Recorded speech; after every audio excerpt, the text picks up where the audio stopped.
Friends, कैसे हैं? I hope आप सभी बहुत अच्छे होंगे। तो फ्रेंड्स, आज से हम लोग आरपीएससी सेकेंड ग्रेड के लिए टॉपिक वाइज रिवीजन स्टार्ट करने जा रहे हैं। तो आज हमारा सबसे पहला टॉपिक लगा हुआ है वर्ण व्यवस्था। वर्ण व्यवस्था के अंतर्गत हम लोग इसका रिवीजन करेंगे कि स्वर और व्यंजन वर्णों का वर्गीकरण कैसे करते हैं और उसका कोष क्रम जो है वो क्या रहता है। तो आप लोग क्लास में लास्ट तक जरूर बने रहिएगा, क्योंकि रिवीजन करने के बाद सारे क्वेश्चन से आपका पूरा एक तो कंसेप्ट क्लियर हो जाएगा और इसके कितने भेद होते हैं, कौन सा वर्ण कौन सा होता है, इस सारे के नाम याद आ जाएंगे और आपको मतलब एकदम लर्न हो जाने वाला है पूरा अच्छी तरह से। इसके बाद आपका क्वेश्चन इससे आने वाला तो गलत नहीं होगा। तो चलिए हम स्टार्ट करते हैं। आज का हमारा पहला क्वेश्चन है कि निम्नलिखित में से तालव्य और घोष वर्ण कौन सा है। निम्नलिखित में से तालव्य और घोष वर्ण जो है वो कौन सा है? क्या च है, क्या छ है, ज है या तालव्य स है? निम्नलिखित में से तालव्य और घोष वर्ण जो है फ्रेंड्स कौन सा है? तो फ्रेंड्स, जिन वर्णों का उच्चारण जो है कैसे जीभ और तालु से होता है, उसे हम लोग क्या कहते हैं? उसे तालव्य वर्ण कहते हैं। उसे क्या कहते हैं? उसे तालव्य वर्ण कहते हैं। और घोष वर्ण कौन सा होता है? तो प्रत्येक वर्ग का तीसरा, चौथा और पांचवा वर्ण जो होता है वो क्या होता है? घोष होता है। प्रत्येक वर्ग का तीसरा, चौथा और पांचवा वर्ग जो होता है फ्रेंड्स, वर्ग जो होता है वो क्या होता है? घोष वर्ण होता है। तो यहाँ पे तीसरा वर्ण कौन सा है? ज है। तो च वर्ग का तीसरा वर्ण जो है क्या है? ज है। और ज ही हमारा क्या है? उत्तर है।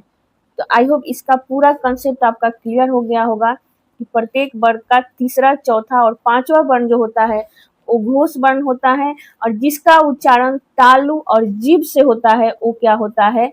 तालव्य वर्ण होता है। चलिए हम नेक्स्ट क्वेश्चन देखते हैं। हमारा नेक्स्ट क्वेश्चन है री स्वर का उच्चारण स्थान निम्नलिखित में से माना जाता है। री स्वर का उच्चारण स्थान जो है निम्नलिखित में से माना जाता है। क्या कंठ माना जाता है, क्या मूर्धा माना जाता है, क्या तालु माना जाता है या ओष्ठ माना जाता है? तो फ्रेंड्स, जो री स्वर है उसका उच्चारण स्थान जो है वो मूर्धा है। तो मूर्धा क्यों है? एक हमारा सूत्र है, क्या ऋतु रसानाम, ऋतु रसानाम। इस सूत्र के अनुसार ये होता है री स्वर, ये सूत्र आप लोग याद रखिएगा, री स्वर और पूरा ट वर्ग जो होता है ना, पूरा ट वर्ग और र यानी र और मूर्धन्य स का उच्चारण स्थान क्या होता है? मूर्धा होता है। उसका उच्चारण स्थान जो होता है मूर्धा होता है। तो आज के बाद आप नहीं भूलेंगे कि री पूरा ट वर्ग, र और मूर्धन्य स जो होता है वो उसका उच्चारण मूर्धा से होता है। तो हमारा आंसर हो जाएगा ऑप्शन नंबर 2। चलिए हमारा नेक्स्ट क्वेश्चन है स्वर तंत्रियों के कंपन के आधार पर वर्णों के कौन से दो भेद होते हैं?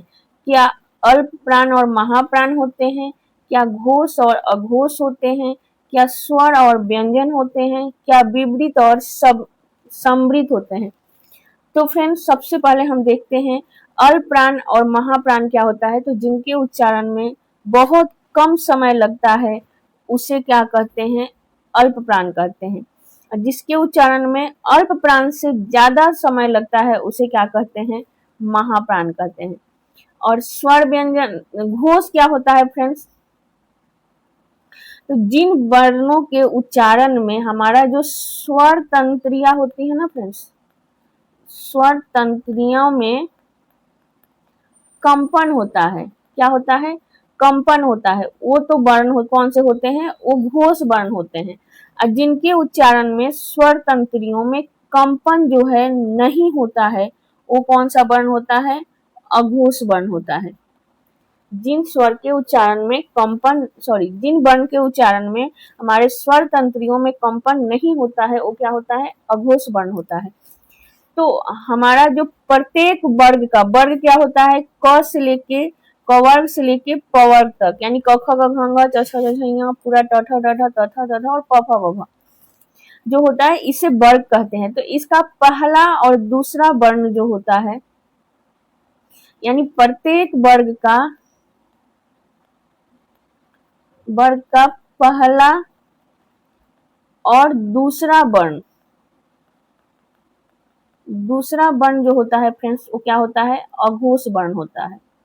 और तीसरा, चौथा और पांचवा वर्ण जो होता है वो घोष वर्ण होता है, क्योंकि पहला और दूसरे वर्ण के उच्चारण में हमारे स्वर तंत्रियों में कंपन जो है नहीं होती है, लेकिन तीसरे, चौथे और पांचवे वर्ण के उच्चारण में हमारे स्वर तंत्रियों में कंपन होती है। तो हमारा आंसर जो है स्वर तंत्रियों के आधार पर ही पूछा है, तो हमारा आंसर ऑप्शन नंबर बी हो जाएगा। चलिए हम नेक्स्ट क्वेश्चन देखते हैं। फ्रेंड्स ये पूरी क्लास देखने के बाद आपका जो सब वर्ण व्यवस्था है उससे एक भी क्वेश्चन आपका और कोर्स क्रम से गलत नहीं होने वाले हैं, तो आप लोग क्लास में लास्ट तक जरूर बने रहिएगा। यदि अभी तक आपने चैनल को सब्सक्राइब नहीं किया है तो चैनल को सब्सक्राइब कर लीजिए। चलिए हम देखते हैं नेक्स्ट क्वेश्चन। हमारा नेक्स्ट क्वेश्चन है, निम्नलिखित में से कौन सा समृद्ध स्वर की श्रेणी में आता है। अब पहले तो हम देखते हैं कि समृद्ध स्वर क्या होता है। तो फ्रेंड्स मुंह खुलने की स्थिति के आधार पर स्वरों के भेद होते हैं, समृद्ध, विवृत, अर्धसमृद्ध और अर्धविवृत। तो जिस स्वर के उच्चारण में हमारा मुंह जो है एकदम कम खुलता है, मतलब ऐसे कह सकते हैं सुई के समान खुलता है, तो वो कौन सा स्वर होता है, वो जो स्वर होता है समृद्ध स्वर होता है। वो कौन सा स्वर होता है, समृद्ध स्वर होता है। जैसे इसके उदाहरण होते हैं फ्रेंड्स, छोटी ई, बड़ी ई, छोटा ऊ और बड़ा ऊ। आइए हम देख लेते हैं, हमारे से क्वेश्चन भी यही पूछा है, समृद्ध स्वर कौन सा होता है। तो जिन स्वर तंत्रियों के उच्चारण में मुंह जो है हमारा एकदम सुई के समान एकदम कम खुलता है वो समृद्ध स्वर होते हैं। उसका यहाँ पे हमारा ऑप्शन मिल गया, ऑप्शन नंबर 3 में बड़ी ई। तो हमारा आंसर जो है यही होगा। हम इसका नेक्स्ट देख लेते हैं कि इसका अर्ध समृद्ध कौन सा होता है। तो फिर जिन वर्णों के उच्चारण में समृद्ध से थोड़ा ज्यादा मुंह खुलता है उसे अर्ध समृद्ध स्वर कहते हैं, जैसे ए और ओ। और विवृत स्वर होता है जिसके उच्चारण मुंह जो है हमारा पूरा खुलता है, जैसे आ बोलने पे क्या हो रहा है, हमारा मुंह जो है पूरा खुल जा रहा है। आ क्या है, आ जो है विवृत स्वर है, और ए और ओ क्या है, अर्ध समृद्ध स्वर है। ए और ओ जो है वो अर्ध समृद्ध स्वर है। और अर्ध विवृत में आता है जिनका उच्चारण मतलब मुंह जो है पूरा ना खुल के आधा खुलता है, वो क्या होता है, अर्ध विवृत स्वर होता है। जैसे ए और ओ, ए और ओ। हमारे से एग्जाम में बार बार विवृत स्वर पूछता है, तो विवृत स्वर क्या होता है फ्रेंड्स, आ। और ये सारे के सारे ये भी PYQ ही है फ्रेंड्स, हमारे एग्जाम में आए हुए। तो आई होप आपको समझ में आ गया होगा पूरा। चलिए हम नेक्स्ट क्वेश्चन देखते हैं। नेक्स्ट क्वेश्चन है हमारा कि हिंदी वर्णमाला में उच्छिप्त या तारण जात व्यंजन कौन कौन से हैं। हिंदी वर्णमाला में उच्छिप्त और तारण जात व्यंजन कौन कौन से हैं। तो फ्रेंड्स उच्छिप्त या तारण जात व्यंजन को क्या और फेंका हुआ व्यंजन भी कहते हैं, फेंका हुआ वर्ण कहते हैं। इसका जो उच्चारण इसका प्रयोग जो है ना शब्द के आरंभ में नहीं होता, यानी इससे कोई भी शब्द शुरू नहीं होता है, इसका प्रयोग शब्द के बीच में होगा और इससे कोई शब्द शुरू नहीं होता है। तो हमारा जो तारण जात और उच्छिप्त व्यंजन है फ्रेंड्स, वो द और ढ के नीचे नुक्ता लगाकर। अब हमसे पूछता है क्वेश्चन में कि नुक्ता क्या होता है। नुक्ता फ्रेंड्स नीचे बिंदी लगी होती है, वही नुक्ता होता है। तो द के नीचे नुक्ता लग गया और ढ के नीचे नुक्ता लग गया, यही जो है फ्रेंड्स तारण जात और उच्छिष्ट व्यंजन है। ये हमारा ऑप्शन नंबर 2 में है, वही हमारा आंसर हो जाएगा। चलिए हम नेक्स्ट क्वेश्चन देखते हैं। ए और ओ किस प्रकार के स्वर माने जाते हैं? ए और ओ। ए जो है क्या मूल स्वर है, क्या दीर्घ संयुक्त स्वर है, क्या प्लुत स्वर है या समरूप स्वर है? तो फ्रेंड्स ए और ओ, तो मूल स्वर जो है मुख्य रूप से 4 ही होते हैं। कौन कौन सा? अ, छोटी ई, छोटा ऊ और री। ये जो होते हैं क्या होते हैं? मूल स्वर होते हैं। और दीर्घ स्वर होते हैं फ्रेंड्स कौन कौन से? दीर्घ स्वर होते हैं, स्टार्टिंग से लिखेंगे ना, इससे जो बचा हुआ पहले उसे लिखो। आ, बड़ी ई, बड़ा ऊ और क्या? ए, ओ और ओ। 1 2 3 4 5 6 ही हुआ, 7 एक और होगा ना। अच्छा ए छूट गया है, ए और ए, ए और ए। तो 1 2 3 4 5 6 7, यानी तो 7 जो होते हैं वो क्या होते हैं? दीर्घ या संयुक्त स्वर होते हैं। और 4 जो होते हैं क्या होते हैं? मूल स्वर होते हैं। और अन और वह जो है कोई स्वर उनका गिनती इसमें नहीं, मूल स्वर संयुक्त स्वर में नहीं होता है। तो हमसे जो पूछा है ए और अ पूछा है, ये कौन सा स्वर है? तो ये दीर्घ संयुक्त स्वर है। आप समझ गए? चलिए नेक्स्ट क्वेश्चन हम देखते हैं। प फ ब भ म का उच्चारण स्थान क्या है? प फ ब भ म का उच्चारण स्थान क्या है? तो आप उच्चारण करके देख लीजिए जिस ठीक है इसका। प कैसे उच्चारण हो रहा है? प, ओष्ठ से। तो हमारा आंसर 1 मिनट में मिल गया, ऑप्शन नंबर बी, ओष्ठ से। लेकिन और भी देख लेते हैं, जैसे ओष्ठ से उच्चारण क्या होता है? पूरा प वर्ग का उच्चारण जो है ओष्ठ से होता है, और उसके बाद जो ऊ होता है और ऊ, बड़ी ऊ, छोटा ऊ और बड़ा ऊ का भी उच्चारण स्थान जो है फ्रेंड्स क्या होता है? ओष्ठ होता है।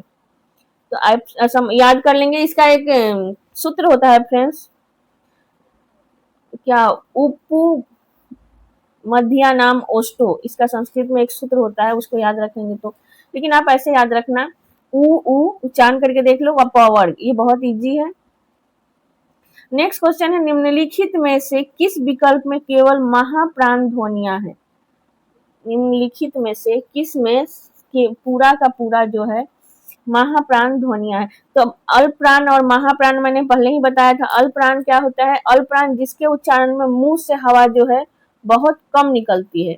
और महाप्राण क्या होता है? महाप्राण वो होता है जिसके उच्चारण में मुंह से जो हवा है बहुत ज्यादा निकलती है, अल्पप्राण से ज्यादा निकलती है। तो प्रत्येक वर्ग का पहला, तीसरा और पांचवा वर्ण जो होता है, पहला, तीसरा और पांचवा वर्ग जो होता है वो क्या होता है? अल्पप्राण होता है। अब बाकी जो होते हैं वो क्या होते हैं? वो महाप्राण होता है। यानी दूसरा और चौथा जो होता है वो क्या होता है? महाप्राण होता है। आइए देखते हैं, यहाँ क पहला है, तीसरा है और च है, ये क्या है? अल्पप्राण है। इशारा के सारा क्या है? सॉरी ये गड़बड़ हो गया, ये सारा का सारा जो है अल्पप्राण है।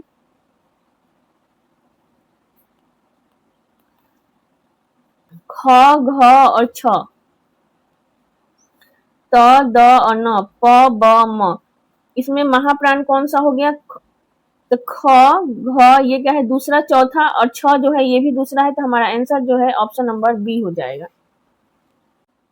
हमारा क्वेश्चन है कि ज्ञ वर्ण किन वर्णों के संयोग से बना है? क्या ज धन य, ज धन य, ग धन य और ज धन य? फ्रेंड्स एग्जाम में ज और य दोनों के नीचे हलंत लगा हुआ आएगा, लेकिन ये गलत है। हमारा आंसर हो जाएगा सिर्फ ज के नीचे हलंत आएगा और य के मेल से क्या बन जाता है? ज्ञ बन जाता है।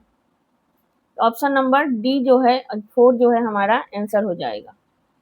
चलिए हम नेक्स्ट क्वेश्चन देखते हैं। हिंदी वर्णमाला में अर्ध स्वर यानी सेमी भावेल किसे कहा जाता है?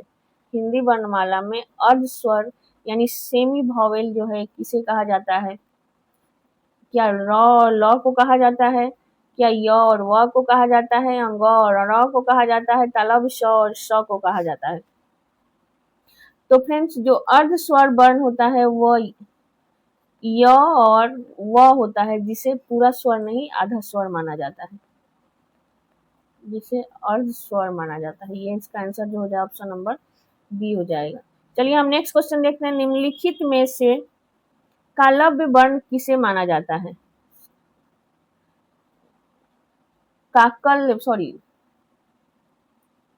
निम्नलिखित में से काकल्य वर्ण जो है किसे माना जाता है?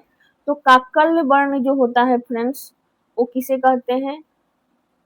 क्या य को कहते हैं, क्या ह को कहते हैं, र को कहते हैं, या ल को कहते हैं?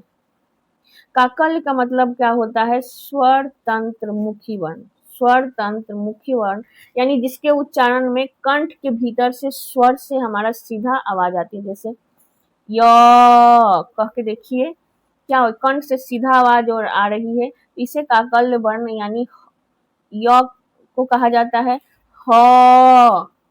ह को कहा जाता है, र को कहा जाता है, या ल को कहा जाता है। नहीं तो फ्रेंड्स इसमें काकल्य वर्ण जो स्वर तंत्रियों से सीधे मुंह में हवा आ रही है वो कौन सा आ रहा है? ह में आ रहा है। तो हमारा आंसर जो हो जाएगा ऑप्शन नंबर बी हो जाएगा 2। नेक्स्ट क्वेश्चन है, किस विकल्प में लुंठित व्यंजन का प्रयोग हुआ है? क्या ल में, क्या र में, व है या र है? कौन सा व्यंजन जो है वो लुंठित व्यंजन कहा जाता है? तो फ्रेंड्स लुंठित व्यंजन ही तो आपको याद ही रखना पड़ेगा, इसका कोई वैसा सो नहीं है ट्रिक। र जो है इसे लुंठित या प्रकंपित व्यंजन कहा जाता है। लुंठित या प्रकंपित व्यंजन कहा जाता है, जिसे उच्चारण में र जो है क्या होता है? र कहने से र जो है कपाता है, इसीलिए प्रकंपित व्यंजन कहा जाता है। और ल को फ्रेंड्स पता है क्या कहा जाता है? पार्श्विक व्यंजन। पार्श्विक व्यंजन र को कहा जाता है, यानी जिसमें जीभ का जो होता है, जीभ के बगल से हवा पास होती है। जैसे ल, जीभ के दोनों साइड से हवा आ रही है। चलिए नेक्स्ट क्वेश्चन देखते हैं। हिंदी शब्दकोश में ज और य वर्ण से प्रारंभ होने वाले शब्द किस वर्ण के अंतर्गत आते हैं? ज और य से शुरू होने वाले जो वर्ण होते हैं किस वर्ण के अंतर्गत आएंगे? क्या ग वर्ग के अंतर्गत आएंगे, ज वर्ग के अंतर्गत आएंगे, य वर्ग के अंतर्गत आएंगे, या छ वर्ण के अंतर्गत आएंगे? तो फ्रेंड्स जो डिक्शनरी होता है ना, वो भी जब तक आप ये नहीं जानेंगे नहीं देख सकते हैं। तो ज और य जो क्या हो गया? ज्ञ हो गया। तो ज्ञ वैसे तो हम क ख ग घ पढ़ते हैं तो उसमें लास्ट में आता है, लेकिन जब इसका हम लोग डिक्शनरी देखते हैं ना, शब्दकोश देखते हैं, तो वहां पे इसका जो शब्द होता है ज के बाद आता है। ज के बाद आएगा, ज वर्ग जो आएगा उसके बाद में आ जाएगा ज्ञ से बनने वाले जो भी शब्द होते हैं, क्योंकि इसका जो निर्माण होता है कैसे होता है? ज धन य के मिलने से, इसीलिए ज के बाद इसका आरंभ हो जाता है। तो हमारा आंसर ऑप्शन नंबर 2 हो जाएगा। नेक्स्ट क्वेश्चन है, हिंदी शब्दकोश के अनुसार त्रिशूल शब्द किस वर्ग के बाद आएगा? हिंदी शब्दकोश के अनुसार त्रिशूल शब्द जो है किस वर्ण के बाद आएगा? क्या त के बाद आएगा, थ के बाद आएगा, श्र के बाद आएगा, या स के बाद आएगा? अभी हमने बताया त्र कैसे बनता है? त प्लस र के मिलने से, त प्लस र के मिलने से। तो जाहिर सी बात है त्रिशूल शब्द किसके बाद आएगा? त के बाद आएगा, ऑप्शन नंबर 1। नेक्स्ट क्वेश्चन है, शब्दकोश के अनुसार निम्नलिखित में से सबसे पहला वर्ण कौन सा होगा? शब्दकोश के अनुसार निम्नलिखित में से सबसे पहला वर्ण जो है कौन सा होगा? क्या क होगा, का होगा, कंग होगा, या क होगा? तो फ्रेंड्स शब्दकोश में सबसे पहले जो है अनुस्वार का प्रयोग होता है। आप लोग देख लेना, डिक्शनरी देखना सीख लेना। अनुस्वार के बाद क्या आता है? अनुस्वार और चंद्र बिंदु आएगा। उसके बाद क्या आता है? विसर्ग आता है। उसके बाद जो है विसर्ग आता है। उसके बाद मूल स्वर शुरू होता है। तो अनुस्वार किसमें है? इसमें अनुस्वार जो है ऑप्शन नंबर 3 में है। कौन सा? कंग। नेक्स्ट क्वेश्चन है, निम्नलिखित शब्दों का शब्दकोश की दृष्टि से सही अवरोही क्रम क्या होगा? आरोही नहीं फ्रेंड्स, अवरोही क्रम जो है वो क्या होगा? तो सबसे पहले हमने देखा क्या आएगा, अनुस्वार आएगा। तो हम देखते हैं तो हमारा ये तो कट, ये ऐसा हो सकता है, ये हो सकता है और ये हो सकता है, ठीक है। उसके बाद इसमें 3 है, इसमें भी 3 है और इसमें है, तो ये कट गया, ये कट गया, 2 बचा। और इसके बाद इसमें अर्क है,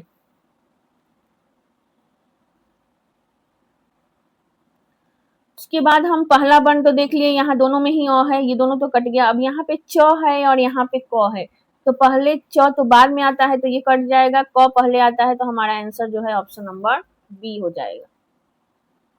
यानी अनुस्वार अनुस्वार अनुस्वार और फिर अ दोनों में समान है, यहाँ पे च हो गया, यहाँ पे क हो गया, तो च नहीं होगा, क होगा। नेक्स्ट क्वेश्चन देखते हैं, हिंदी शब्दकोश में सरम शब्द किस वर्ण के बाद मिलेगा? हिंदी शब्दकोश में सरम शब्द जो है किस वर्ण के बाद मिलेगा? क्या तालव्य श के बाद मिलेगा, क्या मूर्धन्य श के बाद मिलेगा, क्या दंत स के बाद मिलेगा, या ह के बाद मिलेगा? तो फ्रेंड्स स आधा स आ रहा है, तो ये तालव्य श के बाद ही मिलेगा, ऑप्शन नंबर 1 हमारा आंसर हो जाएगा। चलिए हम नेक्स्ट देखते हैं। नेक्स्ट है, क्या क्रूर क्रम क्लेश, क्रम क्रूर क्या क्लेश, क्रम क्रम क्लेश क्लेश क्या क्रम क्रूर, इसमें कौन सा आएगा? तो पहले सबसे पहले क्या आएगा, क पूरा क, ये पूरा क जो है वो आएगा, ये आएगा। फिर उसके बाद क्या आएगा, इसमें भी क्रम है, इसमें भी क्रम है, क है तो इस ये वाला दोनों ले सकते हैं, ये तो कट जाएगा, ये दोनों कट जाएगा पहले, क्योंकि आधा क से शुरू हो रहा है तो पहले पूरा वर्ण आएगा ना फ्रेंड्स। अब उसके बाद है यहाँ क्लेश, यहाँ क्लेश, तो यहाँ क के बाद य है और यहाँ ल है, तो ये कट जाएगा, हमारा क्या हो जाएगा आंसर, क्रम क्रूर क्या क्लेश, option number B. Next question है, शब्दकोश में ह वर्ण के ठीक पहले कौन सा संयुक्त आकर्षण या वर्ण समाप्त होता है? कौन सा संयुक्त आकर्ष या वर्ण अक्षर है फ्रेंड्स, ये अक्षर या वर्ण समाप्त होता है? क्या श्र समाप्त होता है, त्र समाप्त होता है, छ समाप्त होता है, या कोई नहीं? तो फ्रेंड्स ह वर्ण के ठीक पहले तो इसमें कोई सा भी समाप्त नहीं होता है, क्योंकि छत्र ज्ञ पहले, ये जो है छ जो है वो क के बाद से पहले आ जाएगा, क के साथ आ जाएगा, त्र जो है त के साथ आ जाएगा, और स जो है वो किसके साथ आ जाएगा, तालव्य स के साथ आ जाएगा। तो ह से पहले तो कोई नहीं, सब बहुत पहले खत्म हो जा रहा है, इसलिए हमारा आंसर ऑप्शन नंबर 4 हो जाएगा, कोई नहीं, आप ह मत करियाना। नेक्स्ट क्वेश्चन है, कि निम्नलिखित शब्दों को शब्दकोश के सही क्रम में व्यवस्थित कीजिए। शब्द है हमारे पास क्या, शब्द, ज्ञान, जीवन, जवाई या ज्योति। हमारे पास शब्द है तो सबसे पहले क्या आ जाएगा, चंद्र बिंदु वाला आता है, पहले सबसे पहले जवाई आ जाएगा, यानी सबसे पहले 3 नंबर आ जाएगा, तो यहाँ पे ये कट गया, ये कट गया, एक और 3 बच गया। उससे जवाई के बाद क्या आ जाएगा, जवाई के बाद जो है फ्रेंड्स जीवन आ जाएगा, ये पूरा ज वाला आ जाएगा, यानी 2, इसमें भी 2 है, इसमें भी 2 है, यहाँ भी हमें करना पड़ेगा। उसके बाद क्या आ जाएगा हमारा, इसके बाद जो है ज्योति आएगा कि ज्ञान आएगा कि शब्द, स तो आएगा नहीं, आधा जो आएगा नहीं, जो ज्ञान आएगा, तो 1 आएगा इसके बाद, यानी हमारा 3 2 1 3 2 1 3 1 2, ये कट गया फ्रेंड्स, इसका ऑप्शन नंबर 1 ही हो जाएगा आंसर। बाकी नेक्स्ट क्वेश्चन जो है हमारे सामने, मैं आपको पूछ रही हूँ, उसे आप लोग कमेंट में देना क्वेश्चन। आप मुझे क्वेश्चन का आंसर देना। महाप्राण वर्ण कौन सा होता है? क्या क होगा, क्या ट होगा, ब होगा, या म होगा? आप लोग इसका आंसर जो है कमेंट बॉक्स में देना। तब तक यदि अभी तक आपने चैनल को सब्सक्राइब नहीं किया तो चैनल को सब्सक्राइब कर लें, क्योंकि आज से हम लोग टॉपिक वाइज जैसे सेकंड ग्रेड का सिलेबस दे रखा है वैसा हम लोग प्रैक्टिस करेंगे। तो आज सबसे पहले हमने पहला प्रैक्टिस कर लिया वर्ण व्यवस्था और कोश क्रम का। तो फ्रेंड्स आई होप आपका पूरा वर्ण जो है और कोश क्रम क्लियर हो गया होगा। नहीं हुआ होगा तो एक क्लास हम लोग इसका और लेंगे। तब तक यदि अपने चैनल को सब्सक्राइब नहीं किया तो चैनल को सब्सक्राइब करें, वीडियो को लाइक करें, शेयर करें, कमेंट करें।